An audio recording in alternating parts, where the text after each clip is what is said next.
നേരംഗം മുഖാമുഖ പരിപാടിയിലേക്ക് എല്ലാവർക്കും സ്വാഗതം.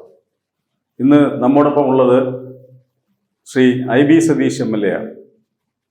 എല്ലാവർക്കും അറിയാവുന്ന ഒരാൾ, കേരളം ഒട്ടുക്കും അറിയാവുന്ന ഒരു യുവ നേതാവായിരുന്നു. വിദ്യാർത്ഥി രാഷ്ട്രീയത്തിലൂടെയും യുവജന രാഷ്ട്രീയത്തിലൂടെയും അത് വരികയും പിന്നീട് ജനപ്രതിനിധിയാവുകയും വളരെ ചുരുങ്ങിയ കാലം കൊണ്ട് തന്നെ വളരെ ശ്രദ്ധേയനായ ഒരു ജനപ്രതിനിധിയാണുള്ളത്. കാട്ടാക്കട മണ്ഡലത്തെ ഒരു ഗോലിയാത്തിനെ മലർത്തിയടിച്ചു എന്ന് പറയാവുന്ന തരത്തിൽ ഒരു സ്പീക്കറായിരുന്ന ആളെ തോൽപ്പിച്ചിട്ട് വന്ന് വളരെ ചുരുങ്ങിയ കാലം കൊണ്ട് തന്നെ ശ്രദ്ധേയമായ സംഭാവനകൾ മണ്ഡലത്തിൽ നൽകുകയും ജനങ്ങളുടെ ക്ഷേമത്തിനും ആ മണ്ഡലത്തിന്റെ അഭിവൃദ്ധിക്കും വേണ്ടി ഒരുപാട് ചെയ്യുകയും നിരന്തരം ഇപ്പോഴും ചെയ്തുകൊണ്ടിരിക്കുകയും മാത്രമല്ല പാരിസ്ഥിതിക രംഗത്ത് ലോകശ്രദ്ധയിലേക്ക് വന്ന കേരളത്തിലെ 140 മണ്ഡലങ്ങളിൽ പാരിസ്ഥിതികമായി ലോകശ്രദ്ധയിലേക്ക് വന്ന ജലസംരക്ഷണവുമായി ബന്ധപ്പെട്ട വലിയൊരു പ്രൊജക്ട്, ഇതെല്ലാം ഇന്നും ചെയ്തുകൊണ്ടിരിക്കുന്ന ശ്രീ IB സതീഷാണ് ഇപ്പോൾ ഉള്ളത്. അദ്ദേഹത്തിന്റെ മണ്ഡലത്തിലൂടെ സഞ്ചരിക്കുമ്പോൾ അറിയാം, ചിലപ്പോൾ അദ്ദേഹത്തെ ഏതെങ്കിലും കലുങ്കിന്റെ കീഴെ കാണാം, ചിലപ്പോൾ ഏതെങ്കിലും റോഡ് പൊളിഞ്ഞിടക്കുന്നിടത്ത് കാണാം. ഓരോ മണ്ഡലത്തിന്റെ ഓരോ സൂക്ഷ്മമായ കേന്ദ്രങ്ങളിലും തന്റെ ശ്രദ്ധ വായിച്ചുകൊണ്ട് മുന്നോട്ട് പോയിക്കൊണ്ടിരിക്കുന്ന ഒരു നേതാവാണ് ശ്രീ IB സതീഷ്. നമ്മുടെ വിഷയം അതല്ല, നമ്മുടെ വിഷയം രാഷ്ട്രീയമാണ്. താങ്കൾക്ക് രാഷ്ട്രീയം അല്ലാതെ ഒരു ജീവിതമില്ല എന്നും എനിക്കറിയാം. അപ്പോൾ നമ്മൾ തിരഞ്ഞെടുപ്പ് വരാൻ പോകുന്നതിൻ്റെ പശ്ചാത്തലത്തിലാണ് ഞങ്ങൾ ഇങ്ങനെ ഒരു മുഖാമുഖ പരിപാടി ആരംഭിച്ചിരിക്കുന്നത്. നമുക്ക് താങ്കൾക്ക് ഷെയർ ചെയ്യാവുന്ന രാഷ്ട്രീയ കാര്യങ്ങളൊക്കെ തന്നെ, അല്ലാതെ വിവാദങ്ങളിലേക്ക് ഒന്നും പോകാൻ പറ്റില്ല എന്നും ഞങ്ങൾക്കറിയാം. നമ്മൾ ലോക്സഭാ തെരഞ്ഞെടുപ്പിനെ കുറിച്ച് പറയാം. ലോക്സഭാ തെരഞ്ഞെടുപ്പ് ഇപ്പം വടിവാതിൽക്കലെത്തി നിൽക്കുകയാണ്. അതുകൊണ്ട് 3 മാസത്തിനകത്ത് അതിൻ്റെ എല്ലാ ഇതും വരും. കേരളത്തിൽ 20 മണ്ഡലങ്ങളുണ്ട്. കഴിഞ്ഞ തവണ കേരളത്തിൽ നിന്ന് നമ്മൾ അറിയാമല്ലോ, കേരളത്തിൽ ഉണ്ടായ മാറ്റത്തിൽ ഒരു സീറ്റ് ഒഴികെ ബാക്കി 19 സീറ്റും UDF പിടിച്ചെടുക്കുന്ന സ്ഥിതി വന്നു. ഇപ്പോഴെന്താണ് ഇപ്പോഴത്തെ സാധ്യത എന്താണ്? താങ്കളുടെ കാഴ്ചപ്പാടിൽ ഇപ്പോഴത്തെ സാധ്യത എന്താണ്? ഞാൻ കരുതുന്നത് മലയാളി സമൂഹത്തിൻ്റെ രാഷ്ട്രീയ ബോധം പരീക്ഷിക്കപ്പെടുന്ന ഒരു ലിറ്റ്മസ് ടെസ്റ്റായി ഈ തെരഞ്ഞെടുപ്പ് മാറുമെന്നാണ്. ഇന്ത്യ എന്ന ലോകത്തെ ഏറ്റവും വലിയ ജനാധിപത്യ രാഷ്ട്രം ഇന്നത്തെ രൂപത്തിൽ നിലനിൽക്കണമോ വേണ്ടയോ എന്നതായിരിക്കും ഈ തെരഞ്ഞെടുപ്പിലെ പ്രധാന ഇതിവൃത്തം. ഈ ഘട്ടത്തിൽ ഇടതുപക്ഷത്തിന് മാത്രമേ സവർണ ഫാസിസ്റ്റ് രാഷ്ട്രീയത്തെ പ്രതിനിധാനം ചെയ്യുന്ന കേന്ദ്ര സർക്കാരിനെതിരായ ദൃഢമായ രാഷ്ട്രീയ നിലപാട് സ്വീകരിക്കാൻ പറ്റൂ. അനുഭവങ്ങളുടെ അടിസ്ഥാനത്തിൽ മലയാളികൾ അത് തിരിച്ചറിയുമെന്നാണ് എൻ്റെ വിശ്വാസം. കഴിഞ്ഞ തവണയും ഏതാണ്ട് ഇതേ സാഹചര്യം തന്നെയായിരുന്നു. കഴിഞ്ഞ തവണയും വലിയൊരു തൊട്ടുണ്ടായിരുന്നു. കേന്ദ്ര ഭരണത്തിൽ വീണ്ടും മോദി സർക്കാർ വരുമെന്നുള്ളൊരു ആശങ്കയുണ്ടായിരുന്നു. കേരളത്തിലെ ന്യൂനപക്ഷങ്ങൾക്ക് ഇവിടെ ആശങ്ക ഉണ്ടായിരുന്നപ്പോഴും ഒരു ദേശീയ രാഷ്ട്രീയ കാഴ്ചപ്പാട് വെച്ചുകൊണ്ട് കേരളത്തിലെ ജനങ്ങൾ വിധി എഴുതിയത് കോൺഗ്രസിന് അനുകൂലമായിട്ടായിരുന്നു. ദേശീയ തലത്തിൽ കോൺഗ്രസിന് അനുകൂലമായി, അല്ലെങ്കിൽ ഒരു BJP സർക്കാർ അധികാരത്തിൽ വരരുതെന്നുള്ള കാഴ്ചപ്പാടോടുകൂടിയാണ് കഴിഞ്ഞ തവണ തെരഞ്ഞെടുപ്പ്. പ്രത്യേകിച്ചും രാഹുൽ ഗാന്ധി വന്ന് കേരളത്തിൽ മത്സരിക്കുകയും ചെയ്ത സ്ഥിതിക്ക് ഇപ്പോഴും രാഹുൽ ഗാന്ധി കേരളത്തിൽ വന്ന് മത്സരിക്കാനാണ് എല്ലാ സാധ്യതയും. നമുക്കറിയാം, കേന്ദ്രത്തിൽ അദ്ദേഹത്തിന് UP ഏതെങ്കിലും ഉറപ്പുള്ള സീറ്റുണ്ടോ എന്ന് ആർക്കും അറിയില്ല. പക്ഷേ അദ്ദേഹം വീണ്ടും അദ്ദേഹം വരുമ്പോൾ താങ്കൾ ഈ പറയുന്നത് പോലുള്ളൊരു മാറ്റത്തിന് കേരളത്തിലെ ജനങ്ങൾ ഇടതുപക്ഷത്തിന്റെ കൂടെ നിൽക്കാൻ, അല്ലെങ്കിൽ കോൺഗ്രസിനെ തള്ളിക്കളഞ്ഞുകൊണ്ട് ഇടതുപക്ഷത്തിന്റെ കൂടെ നിൽക്കാൻ തയ്യാറാവുമെന്ന് കരുതുന്നുണ്ടോ? മലയാളികൾ രണ്ടാമതൊരിക്കൽ കൂടി വഞ്ചിക്കപ്പെടില്ല എന്നാണ് ഞാൻ വിചാരിക്കുന്നത്. ആദ്യത്തെ തവണ ദേശീയ രാഷ്ട്രീയത്തിൽ കോൺഗ്രസ് അധികാരത്തിലേക്ക് എത്താൻ പോകുന്നു. കോൺഗ്രസിൻ്റെ ദേശീയ നേതാവ് കേരളത്തിൽ വരുന്നു. അപ്പോൾ കേരളം ഒരു ഭരണമാറ്റത്തിന് കാരണമാകുന്ന, ഒരു ഉത്തോലകമാകുന്ന സംസ്ഥാനമായി മാറും എന്നൊരു പ്രതീതി മാധ്യമങ്ങളിലൂടെ സൃഷ്ടിക്കപ്പെട്ടു. മലയാളിയുടെ പൊതുബോധം അതായി മാറി. അതോടൊപ്പം BJP പ്രതിനിധാനം ചെയ്യുന്ന ന്യൂനപക്ഷ വിരുദ്ധ രാഷ്ട്രീയത്തിൽ കോൺഗ്രസിനൊരിടമുണ്ട് എന്ന് മലയാളി കരുതി. എപ്പോഴും മലയാളിയുടെ ഒരു സവിശേഷത പ്രബുദ്ധമായ രാഷ്ട്രീയ ബോധം മുറുകെ പിടിക്കുന്നു. അതോടൊപ്പം ഒരു ദേശീയത. അത് തിരഞ്ഞെടുപ്പുകളുടെ ഒരു ചരിത്രം പരിശോധിച്ചാൽ മനസ്സിലാവും. പക്ഷേ കഴിഞ്ഞ ലോക്സഭാ തിരഞ്ഞെടുപ്പിന് ശേഷം കോൺഗ്രസ് ഇന്ന് എവിടെ എത്തി നിൽക്കുന്നു എന്ന് എല്ലാവർക്കും അറിയാം. പ്രതിപക്ഷങ്ങളുടെ ഒരു ഏകോപനം സാധ്യമാക്കാൻ കഴിയാതെ പോകുന്നത് എന്തുകൊണ്ടാണ്? ഇന്ത്യ അതിൻ്റെ ചരിത്രത്തിലെ ഏറ്റവും അപകടകരമായ ഒരു ഘട്ടത്തിലെത്തി നിൽക്കുമ്പോൾ പോലും കോൺഗ്രസ്സിന് ഒരു രാഷ്ട്രീയ ഉത്തരവാദിത്വം നിർവഹിക്കാൻ പറ്റുന്നില്ല. ഇപ്പോൾ ഏറ്റവും അവസാനം നമുക്കൊക്കെ അറിയുന്ന ഒരു കാര്യം, ഈ തെരഞ്ഞെടുപ്പിൽ BJPയുടെ തെരഞ്ഞെടുപ്പ് ചിഹ്നം താമരയാണ്, പക്ഷേ അവർ മുന്നോട്ട് വയ്ക്കുന്ന ഐക്കൺ രാമനാണ്, ശ്രീരാമനാണ്. അയോധ്യ ഒരു സജീവ പൊളിറ്റിക്കൽ ടീമായി അവർ അവതരിപ്പിക്കും.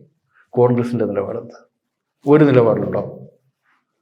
ഇന്നിപ്പോൾ ഞാൻ വരുമ്പോൾ ഓൺലൈൻ വാർത്തകൾ കണ്ടത്, കർണാടക സർക്കാർ പല ക്ഷേത്രങ്ങളിലും, സർക്കാരിൻ്റെ ഉടമസ്ഥതയിലുള്ള ക്ഷേത്രങ്ങളിൽ അയോധ്യ ക്ഷേത്ര ഉദ്ഘാടനത്തെ ആഘോഷിക്കാൻ തീരുമാനിച്ചു എന്നാണ്. എങ്ങനെയാണ് അയോധ്യ ഉണ്ടായത്? ആരുടെയൊക്കെ മനസ്സിലേറ്റ മുറിവുകളുടെ സൃഷ്ടിയാണ് അയോധ്യ, എല്ലാവർക്കും അറിയാം. അക്കാര്യത്തിൽ പോലും കോൺഗ്രസ്സിന് ഉറച്ച ഒരു നിലപാടില്ല. ഇതൊക്കെ കാണുന്നവരല്ലേ ജനങ്ങൾ. അപ്പോൾ കഴിഞ്ഞ തവണ 19 MP തിരഞ്ഞെടുത്തയച്ചു. വലിയ പ്രതീക്ഷയിലായിരുന്നു. അവരുടെ മോഹങ്ങളെല്ലാം കരിഞ്ഞു പോയിരിക്കുന്നു കഴിഞ്ഞ 4 വർഷം. അല്ല, എൻ്റെ ഒരു ചോദ്യം, ഈ കഴിഞ്ഞ തവണ ഇപ്പോൾ വീണ്ടും മോദി സർക്കാർ വീണ്ടും അധികാരത്തിൽ വരും എന്ന് ഒരു ധാരണ വന്നു കഴിഞ്ഞാൽ കേരളത്തിലെ ഈ പറയുന്ന പോലുള്ള ന്യൂനപക്ഷങ്ങൾ ഉൾപ്പെടെയുള്ള വോട്ടർമാർ കഴിഞ്ഞ തവണത്തെ പോലെ തന്നെ ചിന്തിക്കില്ലേ? അല്ലെങ്കിൽ മാറി ചിന്തിക്കണമെങ്കിൽ ഇപ്പോൾ ഈ താങ്കൾ പറഞ്ഞതുപോലെ കോൺഗ്രസിൻ്റെ സ്ഥിതി മോശമാണെങ്കിൽ പോലും ഇപ്പോൾ ദേശീയ തലത്തിൽ ഒരു ദേശീയ പാർട്ടി എന്നുള്ള നിലയിൽ, ഒരു ഒറ്റ കക്ഷി എന്നുള്ള നിലയിലൊക്കെ തന്നെ മുന്നോട്ട് വരാൻ സാധ്യതയുള്ളവരാണ്. നമുക്കറിയാം, തെക്കേ ഇന്ത്യയിൽ അവർ കർണാടകം തിരിച്ചു പിടിച്ചു, തെലങ്കാന പിടിച്ചു, ഉത്തരേന്ത്യയിൽ അവർക്ക് നഷ്ടപ്പെട്ടു എന്നുള്ളതൊക്കെ ശരി തന്നെയാണ്. പക്ഷേ എങ്കിലും ഇപ്പോഴും BJPക്ക് പകരം വയ്ക്കാൻ പറ്റുന്ന, അല്ലെങ്കിൽ BJPയെ ചെറുക്കാൻ പറ്റുന്ന ഒരു ദേശീയ ശക്തി എന്നുള്ളതിൽ കോൺഗ്രസിനുണ്ട്. ആ ഒരു ധാരണ മുഴുവൻ ചോർന്നു പോയിട്ടില്ല. അങ്ങനെ ഒരു സാഹചര്യത്തിൽ ഈ പറയുന്ന താങ്കളുടെ വാദത്തിന് എത്രമാത്രം പ്രസക്തി ഉണ്ടെന്നുള്ളതാണ് ചോദ്യം.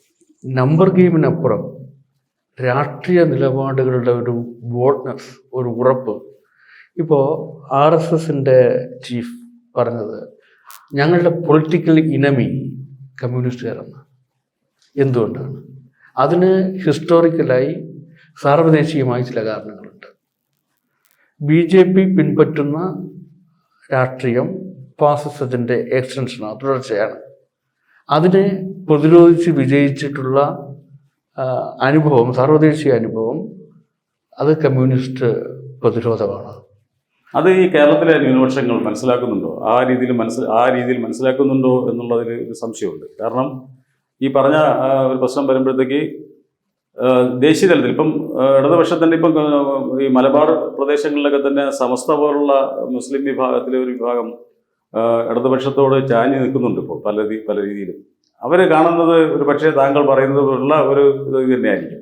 കാരണം ഇടതുപക്ഷമാണ് എപ്പോഴും ന്യൂനപക്ഷങ്ങളെ സംരക്ഷിക്കാനും മറ്റും ദേശീയ തലത്തിൽ ഉണ്ടാവുക എന്നുള്ളത്. കഴിഞ്ഞ തവണ 19 MP ലോക്സഭയിലേക്ക് കേരളത്തിൽ നിന്ന് പോയിട്ടും ഈ പറഞ്ഞ കേന്ദ്രത്തിൻ്റെ സാമ്പത്തിക നയങ്ങളെയോ അല്ലെങ്കിൽ മറ്റെന്തെങ്കിലും രാഷ്ട്രീയമല്ലാതെ ഈ ഒരു അജണ്ട, ഫാസിസ്റ്റ് അജണ്ട അല്ലെങ്കിൽ ഹിന്ദുത്വ അജണ്ടയ്ക്ക് എതിരെ ശക്തമായ പ്രതിഷേധമോ ശക്തമായ വാദമൊന്നും ഉന്നയിച്ചതായി കണ്ടില്ല ഇവിടുന്ന് ഒരു MLA-മാർ. താങ്കൾ നേരത്തെ പറഞ്ഞതുമായിട്ട് ഇത് കൂട്ടി വായിക്കണം. കാരണം MLA-മാർ കറക്റ്റ് ഇതായിട്ട് ചെയ്യുന്നില്ല. ഈ തവണയും അത് തിരിച്ചറിയാൻ കേരളത്തിലെ ന്യൂനപക്ഷങ്ങൾ കഴിയുമോ എന്നുള്ളതാണ് ഈ സമസ്ത പോലുള്ളവരുടെ ആ സ്വാധീനം കൊണ്ട്. അത് അങ്ങനെയാണെങ്കിൽ താങ്കൾ ഉദ്ദേശിക്കുന്ന തരത്തിലുള്ള ഒരു മാറ്റത്തിന് സാധ്യതയുണ്ട്. എനിക്ക് അവിടെ ഒരു വിയോജിപ്പുള്ളത്, ഇത്തവണ ന്യൂനപക്ഷം ഭൂരിപക്ഷം എന്നതിനപ്പുറം മലയാളി സമൂഹം തങ്ങൾക്ക് ഒരു ചരിത്രപരമായ രാഷ്ട്രീയ നിയോഗമുണ്ട് എന്ന് വിശ്വസിക്കുമെന്നാണ് ഞാൻ വിചാരിക്കുന്നത്. കാരണം കഴിഞ്ഞ തെരഞ്ഞെടുപ്പിന് ശേഷമുള്ള ഇന്ത്യൻ രാഷ്ട്രീയത്തിൽ ഉണ്ടായ മാറ്റങ്ങൾ, നിയമനിർമ്മാണങ്ങൾ, പ്രക്ഷോഭങ്ങൾ, മുന്നോട്ട് വെച്ച കാൽ പിന്നോട്ട് വലിക്കില്ല എന്ന് അഭിമാനിക്കുന്ന BJPക്ക് പിന്തിരിയേണ്ടി വന്നത് കർഷക പ്രക്ഷോഭത്തിൽ മാത്രമാണ്. അപ്പോൾ വർഗപരമായ ഒരു ഉള്ളടക്കമുള്ള മുന്നേറ്റത്തിൻ്റെ സാധ്യതയെ, വർഗരാഷ്ട്രീയത്തെ തങ്ങളുടെ ബോധത്തോട് ചേർത്ത് വയ്ക്കുന്ന മലയാളികൾ തിരിച്ചറിയുമെന്നാണ് ഞാൻ വിചാരിക്കുന്നത്. പക്ഷേ ഈ രണ്ട് തരത്തിലുള്ള കാഴ്ചപ്പാടാണ് തിരഞ്ഞെടുപ്പ് രാഷ്ട്രീയത്തിൽ കേരളം എപ്പോഴും മുന്നോട്ട് വെച്ചിട്ടുള്ളത്. ഈ ദേശീയ തലത്തിൽ കോൺഗ്രസിനോടും, സംസ്ഥാനത്ത് ഇപ്പം തന്നെ തുടർഭരണം ഇടതുപക്ഷത്തിന് കിട്ടി.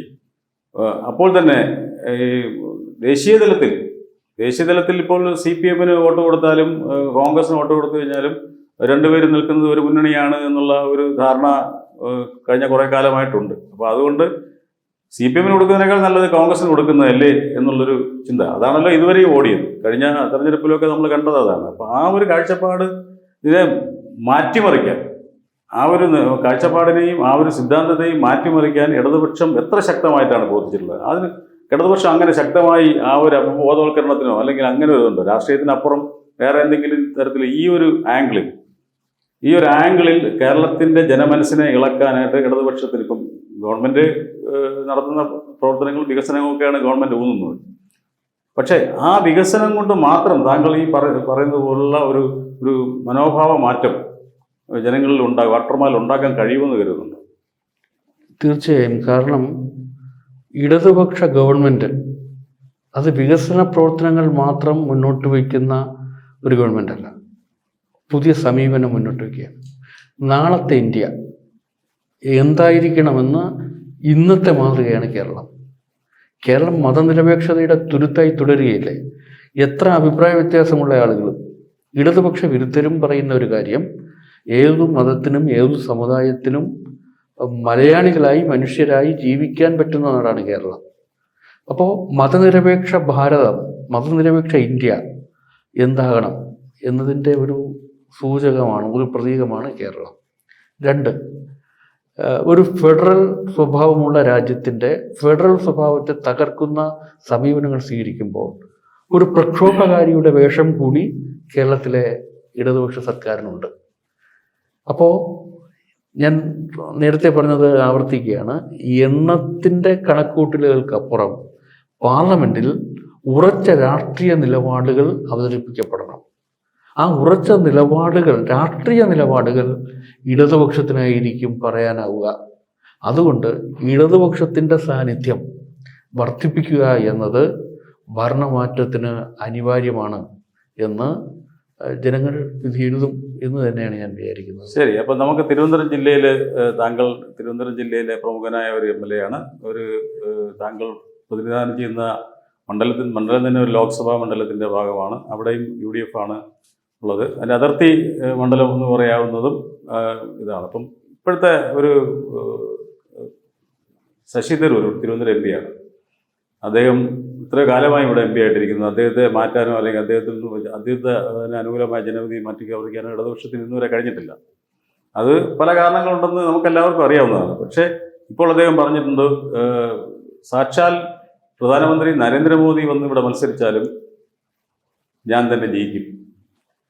നരേന്ദ്രമോദി ജയിക്കില്ലെന്നല്ല അദ്ദേഹം പറഞ്ഞത്, ഞാൻ തന്നെ ജയിക്കുമെന്നാണ്. എന്ന് പറഞ്ഞാൽ ഇടതുപക്ഷത്തിന് എപ്പോഴും സാധ്യതയല്ല. അദ്ദേഹത്തിൻ്റെ ഒരു കാൽക്കുലേഷൻ എനിക്ക് തോന്നുന്നു, മോഡി വന്ന് മത്സരിക്കുകയാണെങ്കിൽ തീർച്ചയായിട്ടും ഇടതുപക്ഷം ശശി തരൂരിന് വോട്ട് ചെയ്യും. മോദി വന്ന് മത്സരിക്കുകയാണെങ്കിൽ ഇടതുപക്ഷം ശശി തരൂരിന് വോട്ട് ചെയ്യും. ആ ഒരു കാൽക്കുലേഷനിലാണ് അദ്ദേഹം. കഴിഞ്ഞ തവണയും പല തവണയുമൊക്കെ തന്നെ ഇടതുപക്ഷത്തിൻ്റെ പല വോട്ടുകളും ചോർന്നു പോയി. അതെങ്ങോട്ടാണ് പോയത് എന്നുള്ളതൊക്കെ എല്ലാവർക്കും അറിയാം. തിരുവനന്തപുരത്ത് ഇടതുപക്ഷത്തിന് വോട്ടില്ലാത്ത സ്ഥലമാണോ?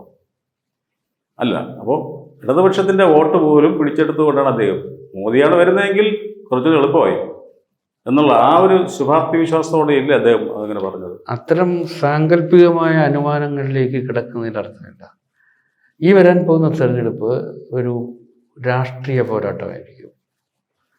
ആ രാഷ്ട്രീയ പോരാട്ടത്തിൽ ഏറ്റവും സ്ഥാനാർത്ഥി ആര്, മികവെന്ത് എന്നതിനപ്പുറം ഇന്ത്യ നിലനിൽക്കണം, അതായിരിക്കും ജനങ്ങൾ വിധിയിടാൻ പോകുന്നത്.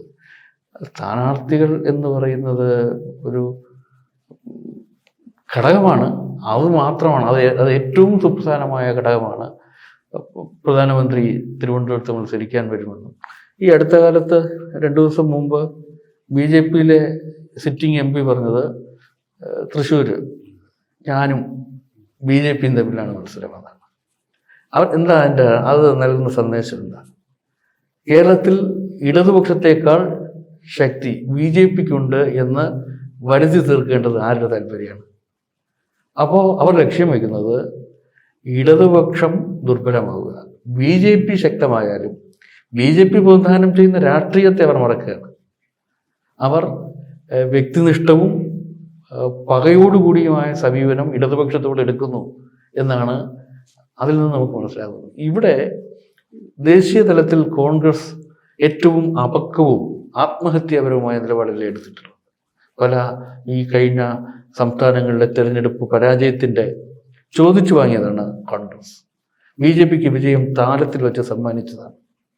അപ്പം തീർച്ചയായും അത്തരം വ്യക്തിനിഷ്ഠമായ നിരീക്ഷണങ്ങൾക്ക് പ്രസക്തിയില്ല. ഇന്ത്യ എന്ന മതനിരപേക്ഷ ഫെഡറൽ സ്റ്റേറ്റ് നിലനിൽക്കണം. അതിനെന്ത് സമീപനം സ്വീകരിക്കണം? ഭാവി ഇനിയുള്ള ദിവസങ്ങളിൽ അതുമായി ബന്ധപ്പെട്ട രാഷ്ട്രീയം ഉരുത്തിരിഞ്ഞു വരും. അതിനു മുമ്പ് സാങ്കല്പികമായ അനുമാനങ്ങളിൽ അഭിരമിക്കുന്നത് നന്നാവില്ല എന്നതാണ്. ആയിക്കോട്ടെ, ശരി.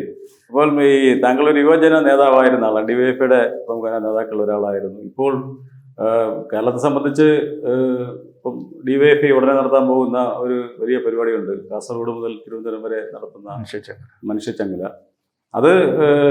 അതിലെ പ്രധാനമായിട്ടും ഉന്നയിക്കുന്ന ഒരു വിഷയം എന്ന് പറയുന്നത് അത് കേന്ദ്ര അവഗണനയ്ക്കെതിരെയാണ്. എന്താണ് കേന്ദ്ര അവഗണന മാത്രമായിക്കൊണ്ട് അങ്ങനെ ഒരു വിഷയം DYFI എടുത്തത്? സെൻട്രൽ തീം കേന്ദ്ര അവഗണനയാണ്.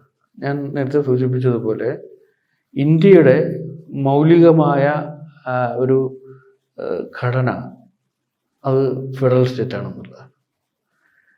ഇവിടെ RSS ചീഫ് പറയുന്നു, കമ്മ്യൂണിസ്റ്റ് പാർട്ടി ഞങ്ങളുടെ പൊളിറ്റിക്കൽ രാഷ്ട്രീയ ശത്രുവാണ്. ഇന്ത്യയിൽ കമ്മ്യൂണിസ്റ്റ് പാർട്ടി ഭരിക്കുന്നത് കൊണ്ട് മാത്രം 3.5 കോടി വരുന്ന മലയാളികളോട് യുദ്ധം പ്രഖ്യാപിച്ചിരിക്കുന്നു. അത് പൊതുസമൂഹത്തിൻ്റെ മുന്നിൽ ബോധ്യപ്പെടുത്തുക. കാസർഗോഡ് മുതൽ പാറശാല വരെ DYFI സൃഷ്ടിക്കുന്ന മനുഷ്യച്ചങ്ങല യഥാർത്ഥത്തിൽ ഇന്ത്യയിലെമ്പാടുമുള്ള ചെറുപ്പക്കാർക്ക് ഒരു സന്ദേശം നൽകും. ഭഗത് സിംഗിൻ്റെ എല്ലാം പോരാട്ട വീറ് ഇപ്പോഴും നിലനിൽക്കുന്നുണ്ട്, അവശേഷിക്കുന്നുണ്ട് എന്നുള്ളതാണ്. ഇന്നലെ ബംഗാളിൽ അലയടിച്ചുയർന്ന യുവജന സാഗരത്തെ നമ്മൾ കണ്ടു. യഥാർത്ഥത്തിൽ ഇത് ഇന്ത്യക്കാകെ നൽകുന്ന ഒരു സന്ദേശം, ചെറുത്തുനിൽപ്പിൻ്റെ സന്ദേശമാണ്. ഇവിടുത്തെ ചെറുപ്പക്കാരുടെ ഭാവി അരക്ഷിതാവസ്ഥയിലെത്തിയിരിക്കുന്നു. കോർപ്പറേറ്റ് വൽക്കരണത്തിൻ്റെ ഇരകളായി തൊഴിലന്വേഷകരായ യുവസമൂഹം മാറിയിരിക്കുന്നു. പൊരുതി നിൽക്കലല്ലാതെ മറ്റൊരു മാർഗവും അവശേഷിക്കുന്നില്ല എന്ന് കേരളത്തിലെ യുവജന പ്രസ്ഥാനം ഇന്ത്യയിലെ യുവാക്കളോട് പറയുന്നു എന്നുള്ളതാണ് ആ മനുഷ്യച്ചങ്ങലയുടെ ഇതിവൃത്തം. ഇപ്പോൾ വരാൻ പോകുന്ന തെരഞ്ഞെടുപ്പിൽ ഏറ്റവും കൂടുതൽ സ്ഥാനാർത്ഥികൾ യുവാക്കളായിരിക്കുമെന്നാണോ താങ്കൾ കരുതുന്നത്? ഇടതുപക്ഷം യുവാക്കളായിരിക്കുമോ കൂടുതൽ? അല്ല, അതില്ല. അങ്ങനെ നമ്മൾ യുവാക്കളായാലും വയോജനങ്ങൾ എന്നുള്ളതല്ല, പ്രതിനിധാനം ചെയ്യുന്ന രാഷ്ട്രീയത്തോടുള്ള പ്രതിബദ്ധത എന്താണ്, അതാണ് പ്രധാനം. ഉയർത്തിപ്പിടിക്കുന്ന രാഷ്ട്രീയം. താങ്കൾ ഈ പറയുന്ന രാഷ്ട്രീയം നമ്മൾ കഴിഞ്ഞ തെരഞ്ഞെടുപ്പുകളിലെല്ലാം പലപ്പോഴും കണ്ടിട്ടുള്ളത് ഈ തനി രാഷ്ട്രീയത്തിലേക്കല്ല പല മണ്ഡലങ്ങളിലും ആളുകൾ വോട്ട് ചെയ്തു. നേരത്തെ പറഞ്ഞ സ്ഥാനാർത്ഥിക്ക് കാര്യമില്ല, രാഷ്ട്രീയമാണ് ആളുകൾ ചിന്തിക്കുന്നത്. രാഷ്ട്രീയ ചിന്ത താങ്കൾ പറയുന്ന പോലെ ഉണ്ടെങ്കിലും വോട്ടർമാരെന്ന് പറഞ്ഞാൽ രാഷ്ട്രീയം മാത്രം വെച്ചിട്ട് വോട്ട് ചെയ്യുന്നവരൊന്നുമല്ല. അങ്ങനെയാണെന്നെങ്കിൽ പല മണ്ഡലങ്ങളിലും രാഷ്ട്രീയത്തിൻ്റെ മാത്രം അടിസ്ഥാനത്തിലായിരിക്കും ആളുടെ തെരഞ്ഞെടുപ്പ്. അങ്ങനെയാണല്ലോ നമ്മൾ കാണുന്നത്. ഏത് രാഷ്ട്രീയ പാർട്ടിയായാലും ഏത് മുന്നണിയായാലും സ്ഥാനാർത്ഥികളെ കണ്ടെത്തുന്നതിന് വിജയസാധ്യത ഒരു ഘടകമാണ്. ആ വിജയസാധ്യതയ്ക്ക് നമ്മൾ കാണുന്നതും കാണാത്തതുമായ ഒരുപാട് ഘടകങ്ങളുണ്ട്.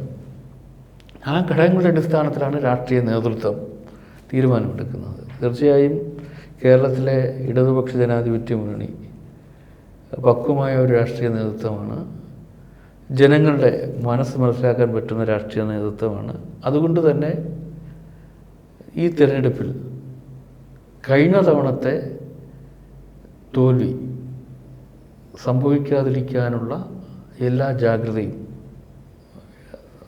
രാഷ്ട്രീയ നേതൃത്വത്തിൻ്റെ ഭാഗത്തുനിന്നുണ്ടാകും. അവസാനമായി ഒരു ചോദ്യം കൂടി, അതായത് നവകേരള യാത്ര ഒരു വലിയ വിജയമായിരുന്നു എന്നുള്ളത് എന്താണ് ഇതിനെ മറച്ചു വയ്ക്കാൻ ശ്രമിച്ച മാധ്യമങ്ങൾ ഉൾപ്പെടെയുള്ളവർ അറിഞ്ഞും അറിയാതെയും അത് പുറത്തു കൊണ്ടുവന്നിട്ടുണ്ട്. അപ്പോൾ അതൊരു വലിയ വിജയമായിരുന്നു എന്നുള്ളത് നിങ്ങൾ ഇപ്പോൾ ശത്രുക്കൾ പോലും സമ്മതിക്കുന്ന ഒരു കാര്യമാണ്. തിരുവനന്തപുരത്താകട്ടെ മികച്ച രീതിയിൽ അത് നടത്തിയ മണ്ഡലങ്ങളിൽ ഒന്നാണ് താങ്കളുടെ കട്ടക്കട. അത് പലരും കണ്ടതാണ്. ഈ നവകേരള സദസ്സും അതുമായി ബന്ധപ്പെട്ട കാര്യങ്ങളുമൊക്കെ തന്നെ ഈ പാർലമെൻറ്റ് തെരഞ്ഞെടുപ്പിൽ വോട്ടായി മാറുമെന്ന് കരുതുന്നു.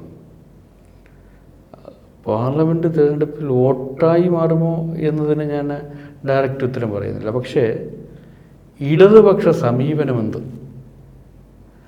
ജനങ്ങൾ, ജനപ്രതിനിധികൾ, ഉദ്യോഗസ്ഥർ ഒരു ടീമായി നിന്നാൽ നമുക്ക് മാറ്റങ്ങൾ കൊണ്ടുവരാൻ പറ്റും. വിവിധ അറകളിലായി നിൽക്കേണ്ടവരല്ല ജനങ്ങളും ജനപ്രതിനിധികളും ഉദ്യോഗസ്ഥരും. ഇതപര്യന്തമുള്ള കേരളത്തിൻ്റെ ചരിത്രം, ആ ചരിത്രത്തിൽ നിന്ന് പാഠം പഠിച്ചുകൊണ്ടാണ് നവകേരള സദസ്സ് ഉണ്ടായത്. നവകേരള സദസ്സിൻ്റെ സമീപനം അതിന് തുടർച്ചയുണ്ടാവണം. അതിന് ഇടതുപക്ഷത്തിന് മാത്രമേ കഴിയൂ. അപ്പോൾ ഇടതുപക്ഷം മുന്നോട്ട് വയ്ക്കുന്ന ഈ രാഷ്ട്രീയ സമീപനം ഇന്ത്യക്ക് മാതൃകയാക്കാം എന്നതാണ് എന്ന് കരുതിയാൽ തീർച്ചയായും ആ കരുതലുകളാണല്ലോ, കണ്ടെത്തലുകളാണല്ലോ വോട്ടുകളായി രൂപാന്തരം, മനസ്സാണല്ലോ. ആ മനസ്സിനെ സൃഷ്ടിക്കാൻ നവകേരള സദസ്സിന് കഴിഞ്ഞിട്ടുണ്ട് എന്ന് തന്നെയാണ് ഞാൻ വിചാരിക്കുന്നത്. ഓക്കെ, അപ്പോൾ ഇത്രയും നേരം ഞങ്ങളോട് സംസാരിച്ചതിനും സമയം പങ്കിട്ടതിനും അങ്ങേയറ്റം നന്ദി. അതെ.